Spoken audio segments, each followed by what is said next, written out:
अखिलेश कश्यप के गाना में ट्यून होके के चाहिए, कुछो हमनी के ना गवा सकीला जा कुछ। हाँ, जौन चीज आई तौन चीज आप लोग के मजा आई और बारूद बना के देव जरुआ सबके, आप सबके इंटरटेन करावे में कोनो कमी नहीं। ज्ञानती फिल्म से भी मशीन के गाना आवता कहे के बाकी भोजपुरी के जितना दर्शक बोलो सब लोग शुभम के बधाई दो, क्या कि यहाँ के सब लोग के गाना कंपोज करे नहीं, शिवानी से लेके शिल्पी से लेके पवन भैया से लेके खेसारी भैया से लेके। अभी ये गाना के आप लोग बहुत प्यार देनी जा, मेन चैनल पे 100 मिलियन पहुंचाए वाला बन जा, और 100 मिलियन हमनी के आप सबके आशीर्वाद से वो हर गाना के 50 मिलियन 100 मिलियन बिल्कुल वो गाना के रोहन बता रहा की गाना हमनी के ओवर कॉन्फिडेंस में नहीं जा बोलत,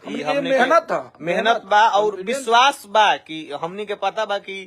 फ्लॉप वाला लिस्ट में बहुत कम रहेला, और फ्लॉप रहबो करलो तो 40 मिलियन। हमारे भाई हमारे के फ्लॉप होके दियन से धूल उड़ा दियन से,